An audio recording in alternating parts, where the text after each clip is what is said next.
If there was one thing the world was asking for, it was for one more podcast about CrossFit. Well, here we are anyways. This is the Silverback Media Podcast, where we share the stories of the everyday CrossFitter, so that more people are encouraged and empowered to try it themselves. Here's your host and everyday CrossFitter, Marco Mejia.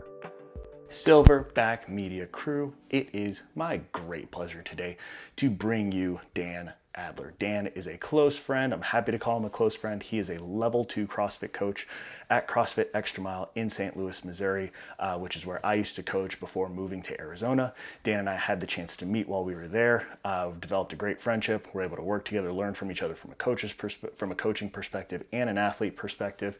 It was great to have Dan come on the show, talk about his experience, his athletic background growing up, how he found CrossFit, how it changed his life, his initial kind of preconceptions about CrossFit before he got involved in it himself, how that led to his journey into coaching, and on from there. It was a great conversation, especially towards the end. We talk about the fact that Dan is a working professional in the financial services industry. He's a husband, he's a dad with 2 young kids. He also is a part-time coach at CrossFit Xtra Mile, like I said, and still manages to make the time and prioritize his own personal fitness and his own health as well. So we talk about, mindset-wise, how he does that, how he manages that, but then also some tactical tips around how you can do that as well, right? If you're in that boat of, hey, I want to get healthy, I want to start working out, but it's hard to find the time, right? So we kind of talk through some of those aspects there. That's enough for me from an intro perspective. Super happy to have Dan on the show today. Before I let you go and before we go have that conversation with Dan, remember, follow the show.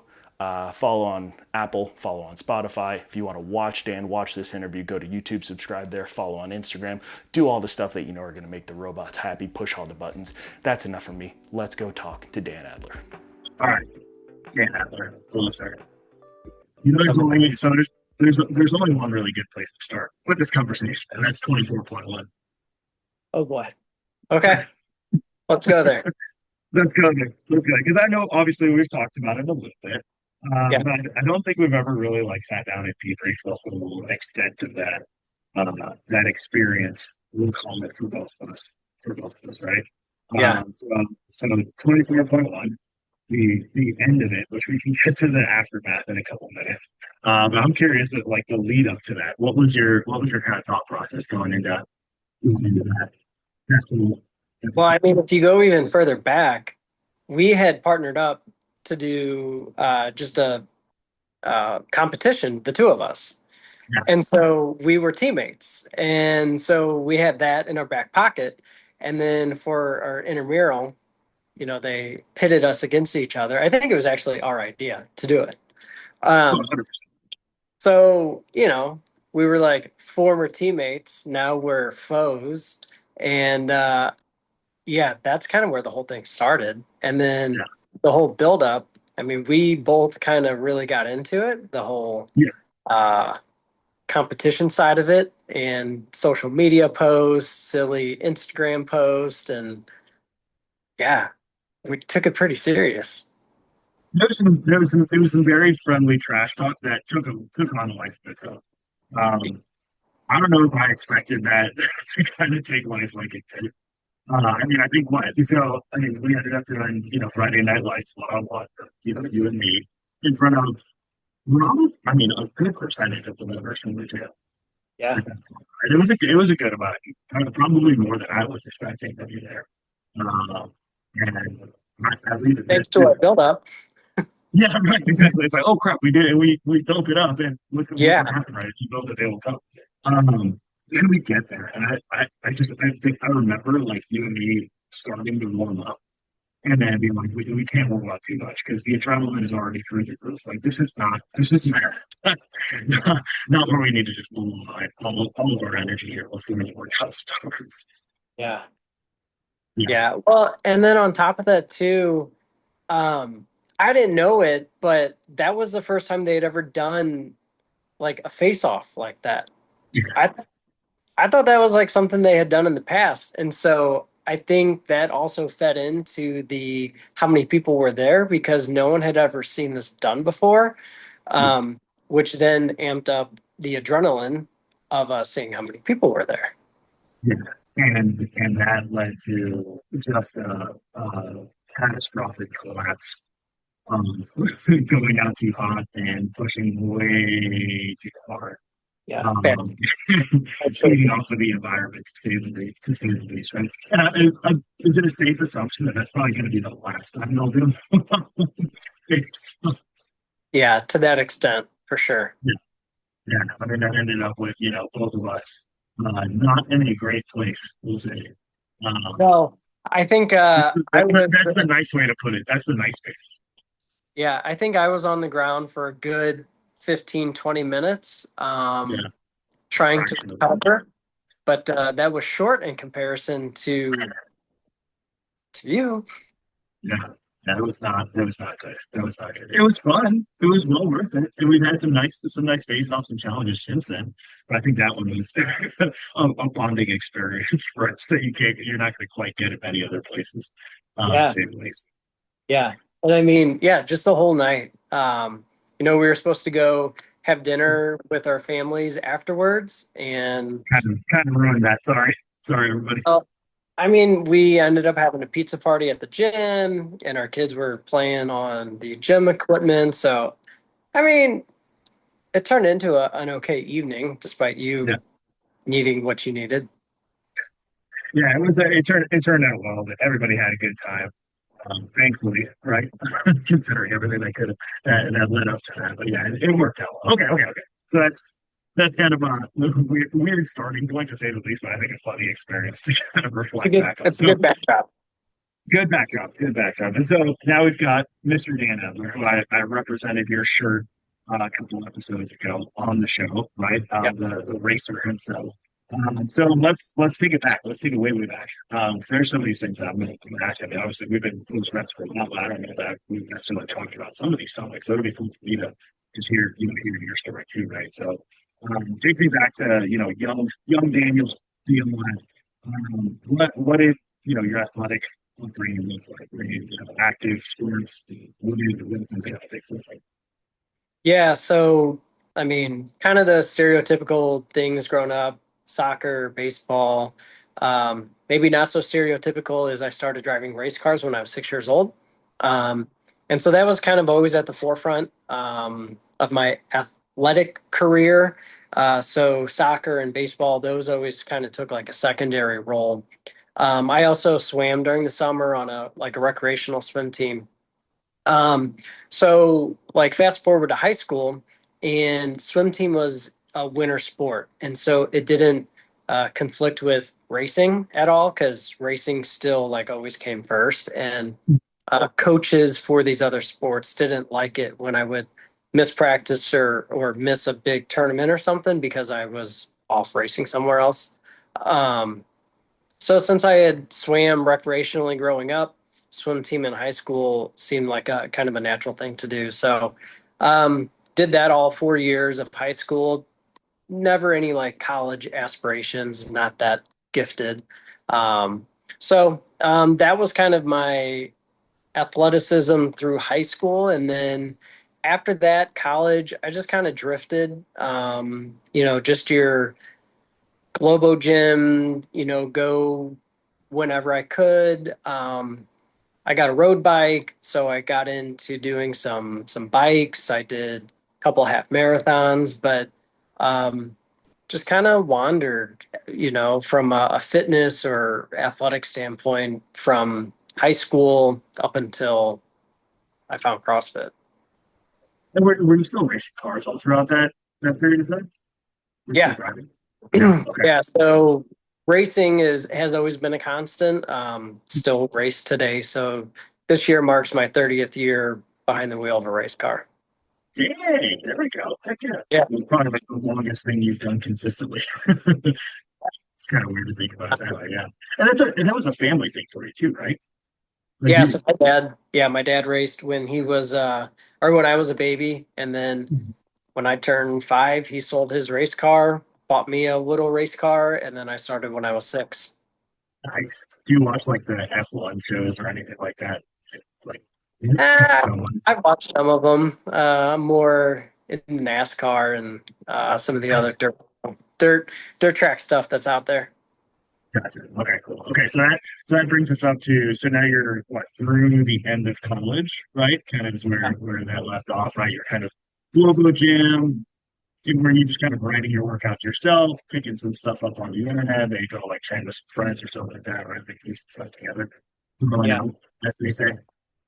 Yeah, 100%. And so I finished college. I started working for a financial service company here in St. Louis, and um, just picked up some really bad habits as far as eating lots of fast food and kind of early 20s, was at the bar pretty often with my buddies. And so yeah, started to get kind of really fluffy. And um I don't know, I was doing the running and some of the biking stuff, but it my lifestyle just was not that stuff wasn't keeping up with my lifestyle. So um a friend of mine had told me, he's like, man, you really ought to try out this CrossFit thing.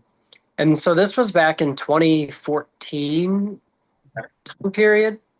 And I don't know, at that time, I had kind of bought into the whole CrossFit's dangerous. Like anything I'd ever heard was like, if you do CrossFit, you're going to get injured. And so I kind of wrote it off and I didn't really have any interest in trying it. And then a buddy of mine that I raced with, he was like, man, you really ought to try this CrossFit thing. Like it's, it's competitive, but you can make it what you want. And I think you would really like it. And he had kind of influenced some of my other like fitness things that I had done, and so I trusted him. And so I looked up, I was living in South St. Louis City at the time. I looked up CrossFit and found there was one like less than a half mile from my house. Called him up, just checked it out one day and signed up. I think it was May of 2014, and haven't stopped since. The rest is history. So going back, you mentioned something. I mean, you mentioned that like thinking that kind of buying into that CrossFit is dangerous thought process. Right? Did that come from anything? Was that like seeing stuff online? Was that hearing stuff from other people? Like where did that kind of get into that? Psst, hey, real quick. While you're sitting there, I saw that you didn't hit the subscribe or the follow button yet. Really fast, in the middle of this conversation, just go ahead and hit that button. Okay, that's enough for me. Let's go back to the show. Yeah, kind of all the above. Just hearsay and just stuff online. Okay. Okay. So now you fast forward and you try out your first class. So how did that experience when you actually went try it yourself compare with what you had thought before? I mean, not at all like what I expected. I think I was fortunate and I just stumbled into um, a good CrossFit gym that had good coaches and a really good environment. And so was welcomed, with open arms, got good coaching out of the gate, and just, I mean, kind of when I get into something, I'm like all in. So, Yeah. I mean, from that time forward, I mean, it's been 5, 6 days a week, pretty consistently, and so yeah, that was kind of my experience getting into it. Do you remember the first workout that you did? Well, so when I went to go just check out the gym, um, the coach that day was like, "Hey, we're getting ready to start the workout. If you want to hop into it, you can, join us." And it was Karen. So Oh gosh. Oh my goodness. I had never done a wall ball before, and so I was like, "Yeah, sure. Like, I'm down to try anything." So she got me a wall ball. I don't even remember. It was probably a 14-pound wall ball. And she stopped me at 75 and was Yeah. like, I think this is a good spot for you to stop. I want you to like be able to walk. And if you want to come back, I want you to be able to walk back here. Um, so that was like, I wasn't even a member. Like I Yeah. literally had just like gone up there to check out the gym, check out a class.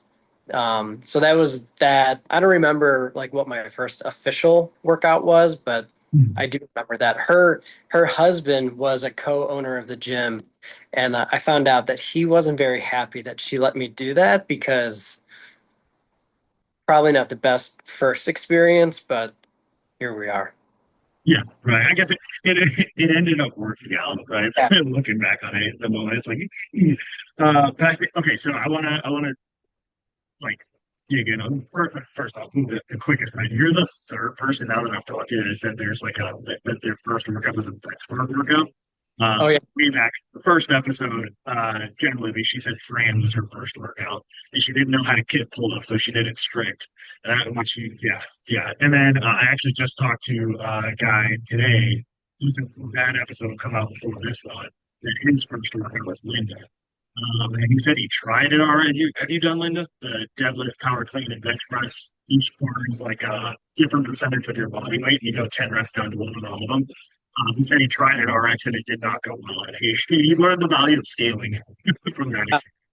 Man, maybe I'm just like asking the right people, but man, it's a lot of bad timing to get benchmark reference here for some. But the other piece, the piece I wanted to stop there on is I feel like there's potentially a misconception about CrossFit that like you're going to get forced to do something that like potentially is dangerous or unsafe for you. And granted, you were not even a member at that point, right?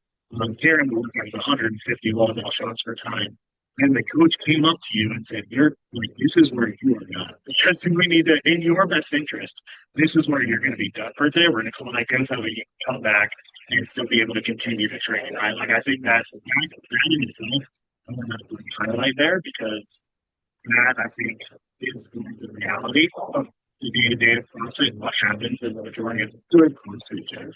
Right. Maybe the misconception is that it's like, no, you've got to go, you know what I mean? And it's like, that's, you should go work relative to your skill level and where you are under for this area, which might be day one for you. Half of that workout was exactly where you needed to be for. Yeah, no, I agree. And I do think that's the mark of a good CrossFit gym and a good CrossFit coach is to, know their members and kind of know their limits.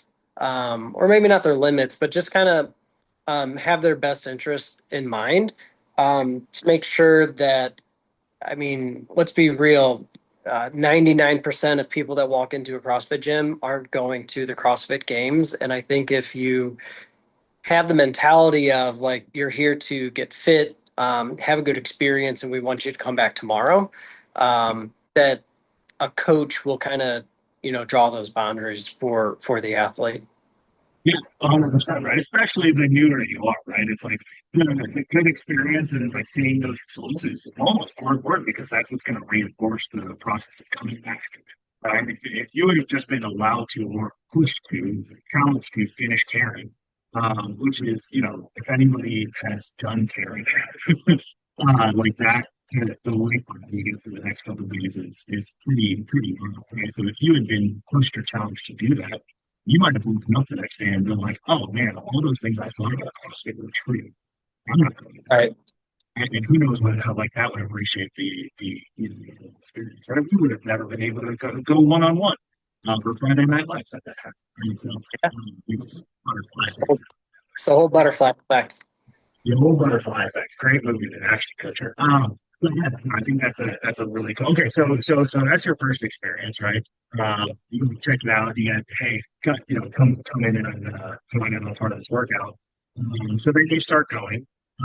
You join this member. You start going, pretty consistently. Did it take a little bit of? I'm assuming it did, but did it take, like how long did it take to adjust to the volume and going, whatever you were doing training wise the 5 to 6 days of CrossFit training for you? Yeah, I mean, like I said, I kind of if I like something, like I jump in like pretty hot and heavy right away. So I would say it took me, a good 6 months to really kind of acclimate to the amount of volume that we would do on a daily basis. I'll never forget we were doing it was some sort of pressing motion, and it was just kind of a humbling moment. Like I knew I wasn't like really fit when I went in there, but I'm kind of a dude, like kind of macho. And we were doing some pressing strength session, and the coach like paired me up. They were pairing people up because there wasn't enough equipment, and I got paired up with a female, and like not knocking like working out with the female, but it was a very humbling moment. Like, oh, you're not what you thought you were. Like, you got a long way to go. Um, so yeah, that was like one of those like very early on memories of like, okay, and then like it just kind of goes back to, like leave your ego at the door because there's people of all different shapes, sizes, backgrounds, strengths that not to judge a book by its cover either. Yeah.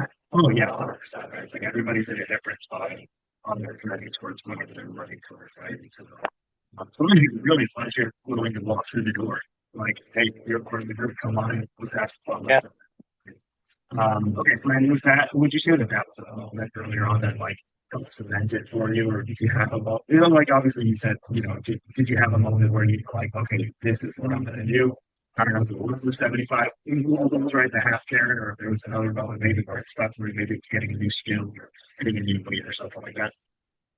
Well, okay, so another kind of backstory in the very beginning. So I started in May of 2014, and I was getting married in November of 2014.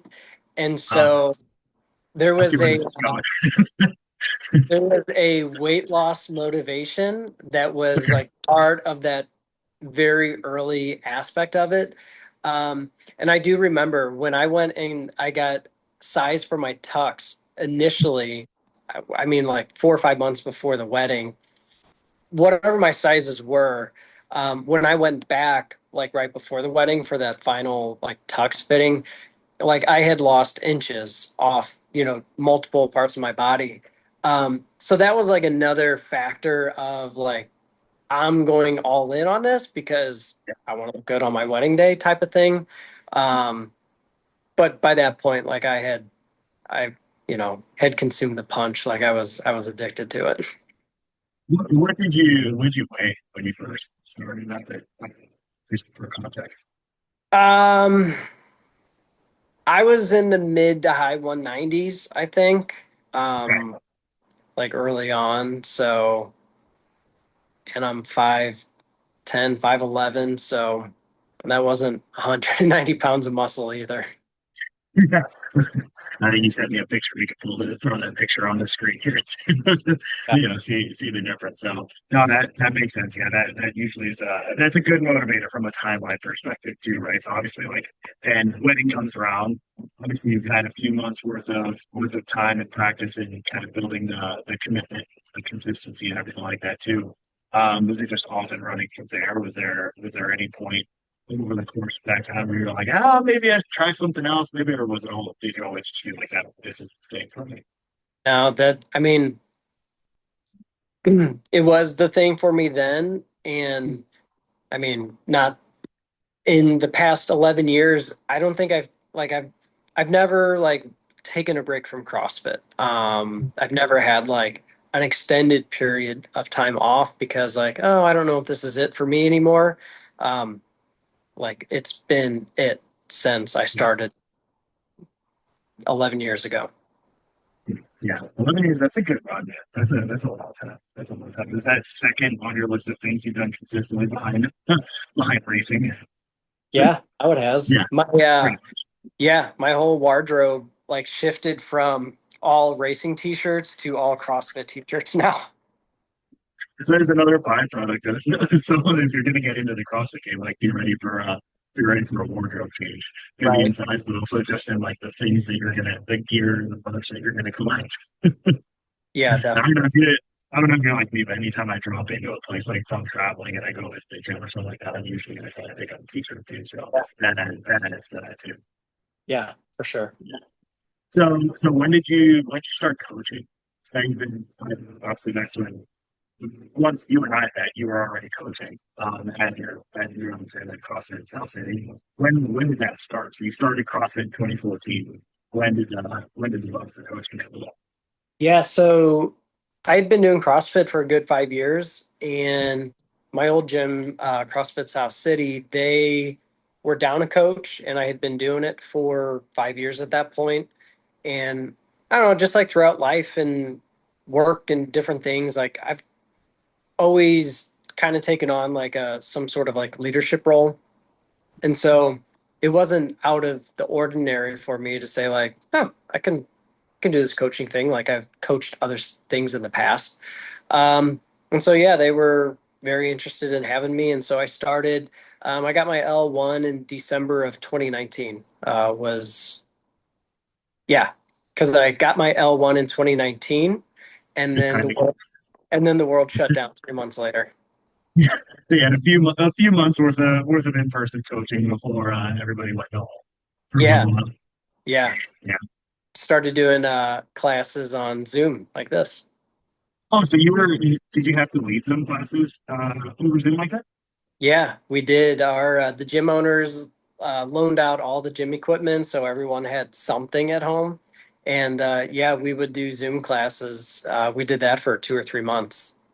Oh, dang, how was that? I mean, obviously it's different than an in-person experience, but like, I don't know, there's an energy about being in the gym with people when you're coaching too. Like, how does that change when you're seeing everybody on the screen?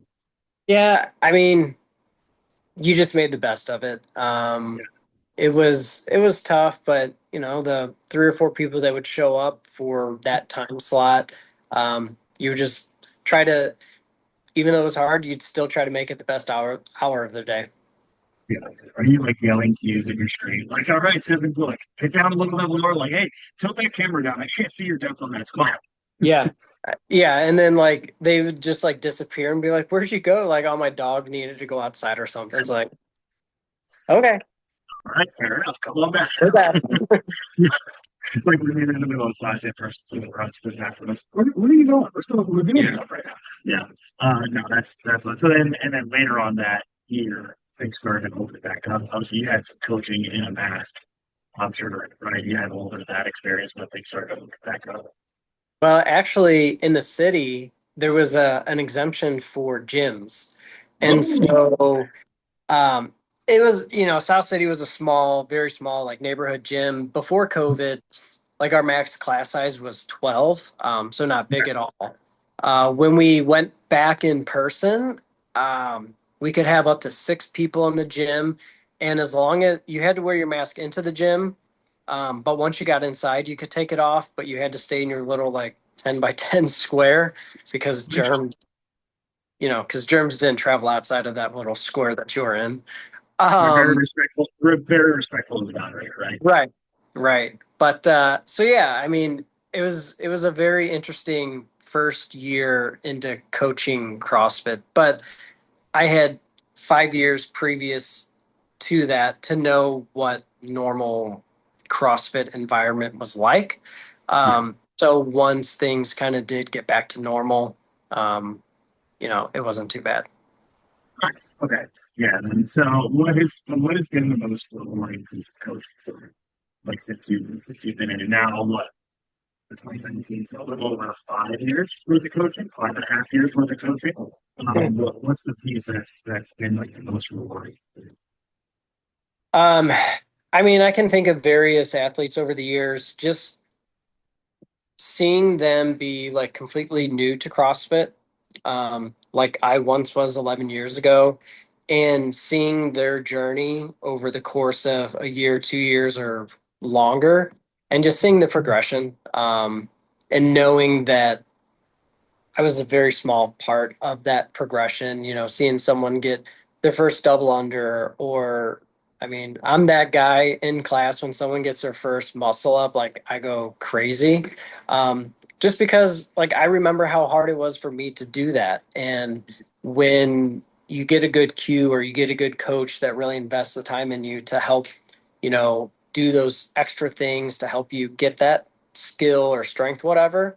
Um, I mean, that's been the most rewarding part. That's such a good point too. Is that the idea that like, hey, somebody may be going into a class and they might see the coach, and the coach is, obviously just from like the way that the room is set up, the coach is kind, someone in a position of authority and at that time. It's like all of us started CrossFit at some point too, and we had a ton that we had to learn. Obviously, all of us came in with different backgrounds and different athletic backgrounds or lack thereof, right? But we had a ton of things that we had to learn and get used to the volume, and get used to the terminology, right? Like what the hell does that word mean? What's an AMRAP, right? And then Right. to get to the point where we are now. And so I think that's a really good point that like being able to help walk someone through that process and through that journey because you were in that loss too, and you had coaches that helped to guide you through that. Like that's a really, really good thing that a lot of people take away from this too. Is that like you might be looking at your coach like, oh my gosh, they can do everything. But it's like, yeah, but that wasn't always the case. Like your coach started somewhere too, and then they had coaches that walked Yeah. them through the journey too to get accustomed to what's going on. Yeah. And I think too, something that provides a little bit different perspective is like coaching for me. I do it part-time, just on the side. And so I work out as an athlete at our gym more than I coach at our gym. I do 3 classes a week, but I'm there working out the other 4 days or 3 days as an athlete.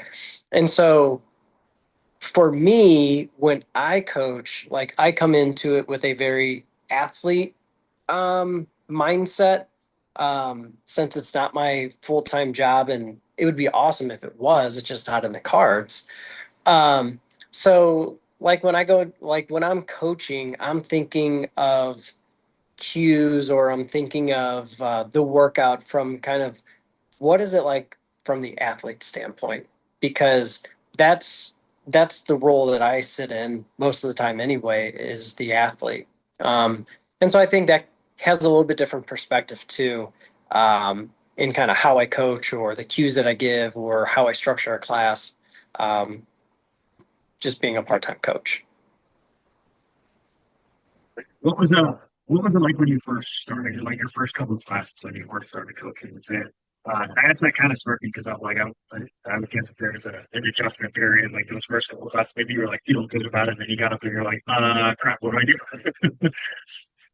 It blew my mind. I mean, again, having participated in CrossFit classes for 5 years, you watch it and it's very easy to critique the coach at the time, be like, oh, they screwed that up, or oh, I wouldn't have done it that way.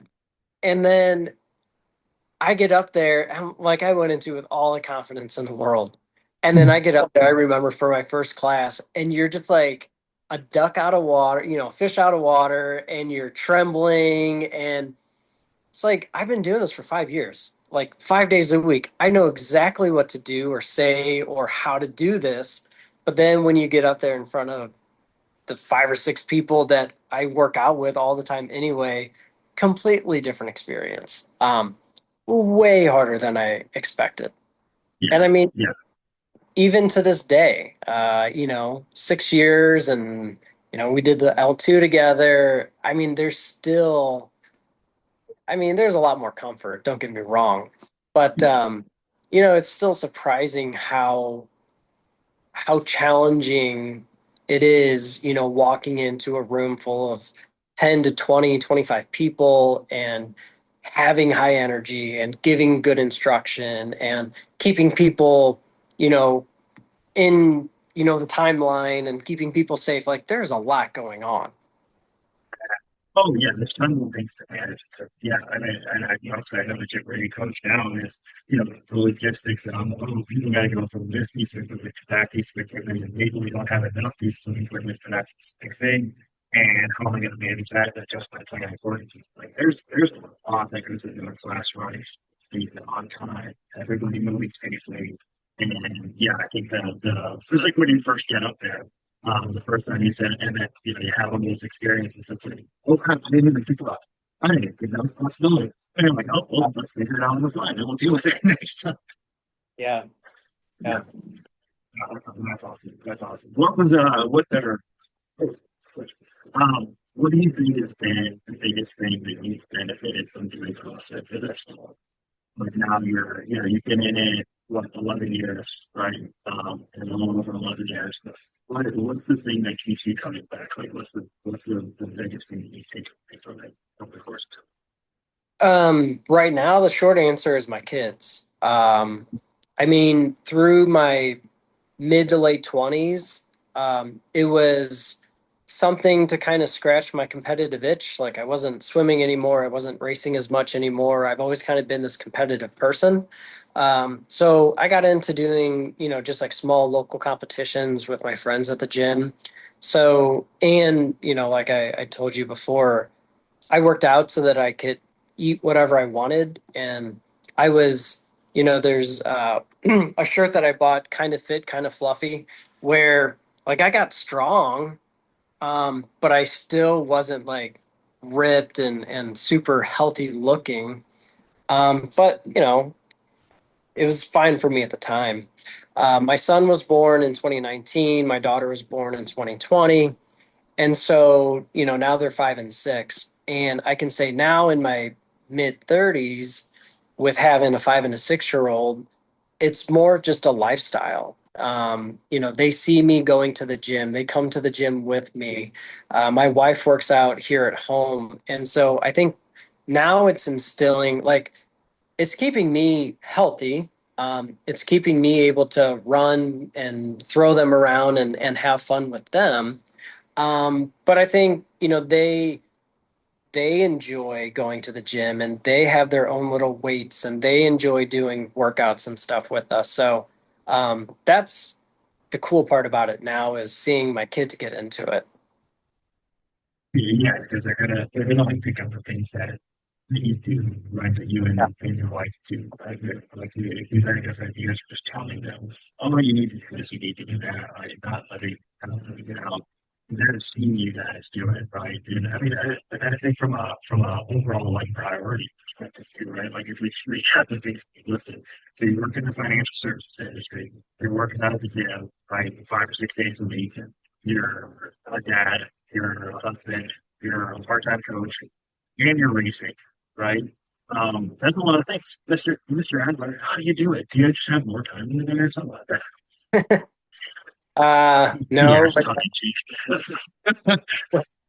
I mean, waking up between 4 and 4:30 every day. On the days that I have to coach the 5:15 class, if I'm not able to fit the workout in some other part of the day, um, I'm up at 3:15 and I get to the gym at 3:45 to work out before 5:15. So it's just priorities, and just being strategic with your time. So yeah, it's a very busy life, but what I found with fitness in general is, and this is another cool part about coaching people, is you kind of see the shift is when you see people trying to fit working out into their day, like, oh, I need to go to the gym whenever at this time, to fitting the rest of their day around working out. So when it becomes just like a given that they're going to go to the gym, it's like, well, how do I fit in going to the grocery store later? Or, it's just kind of that shift in perspective of fitting it in versus fitting stuff around it. That's a great perspective shift. Yeah, I had really had to think I had this once. It's like even habits are like or a bowl or something like that. You think about, you take some big rocks there and try to put in, or you have like a pile of rocks and then a bucket of sand. If you put the rocks in first, you can fit the sand around it, but the other way won't work. If you put all sand in first, you can't fit the big rocks. But analogy there was around like car inspection of like the big things in your life versus like maybe some of the small details like fitness in their life and their fitness. Right? Like if you make fitness or making working out one of those big rocks and get that in there first, other things can fit around it, but then you know that thing is going to have enough space in in your day, right? Yeah. Yeah, that's a great way to look at it. As many times as we've talked about this stuff, you've never said that. Damn, come on, get old. Oh, God. Yeah, I guess I never asked. Do you like now? Obviously, now you found that. Do you feel like that was? Did you ever have a point maybe earlier on you're getting into like struggling with that, where it means you found it hard to make those priorities or find that priority? Maybe it was like as you got married or as a kid, kids were being born and stuff. You had challenges around it that you had to kind of work around and work through. Or do you feel like it was always kind of as a thing, easy thing to keep top of mind, keep priorities? Um, Yeah, I mean, there's always ebbs and flows, and sometimes you get in a funk where um, it's harder to have that mentality. Sometimes you just like, if I don't go today and tomorrow, like it's not that big of a deal. But for me, the physical side of it has, I don't want to say been easy, but it's been I haven't had to convince myself to force myself to go to the gym more. For me, it's more been like the nutrition side of it, eating well, the fruits and the veggies and, cutting out the fast food type thing. That has been more where I've had struggles in the past of, if I am really good on my macros and I'm drinking my water and doing all the things right. And if I do that consistently, I get trim. Like I, I trim up. Um, but I have a sweet tooth and I like ice cream. And I'm here in St. Louis. I like Lion's Choice. Um, and I like emos. And so if I fall into the funk of doing all those things just over and over and over, it shows. So that's where for me I have to stay disciplined in those things. And I think, some nuance in there, right? Being disciplined and consistent doesn't, I'm putting words in your mouth, so you tell me, it doesn't mean never having those things. It No, means not having those things consistently, right? So where it's having a detrimental impact, right? Like you yeah, can have those things from time to time. You just need to be, you need to be disciplined and you need to be intentional about when you choose to do it. yeah. Everything in moderation. So, if you are going to, for me, like the Emo's pizza example, Emo's pizza is not bad to eat, but eating an entire extra large pizza by yourself, probably not the best choice. So it's just, yeah, things like that.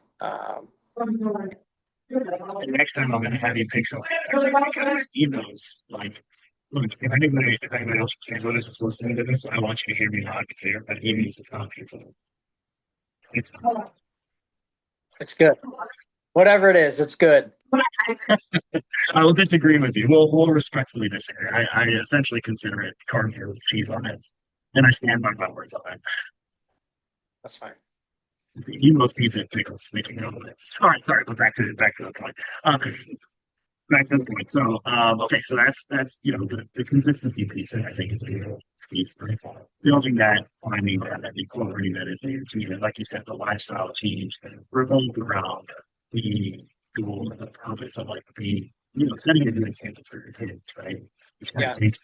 takes that focus off of you and like it also puts it into something that's kind of bigger than you. Not that it has to be kids, obviously, right? Some business doesn't have kids, it doesn't mean a kid, but it's finding something that's you know, um, I like to do like finding something in service to others around you. Um, that helps, kind of helps drive some of that motivation or continuing to help, and instill that motivation and the discipline to keep to find the consistency over a long period of time. Yeah. Yeah. So, last question for you, sir. If you're sitting there, you're thinking back to, the version of you that's, kind of in between uh, the clinical gym version of you, right? Like college age and after college, right? It's the version of you that was, kind of had this belief that CrossFit is dangerous, right? And I heard these things from friends or wherever where you were getting that information from.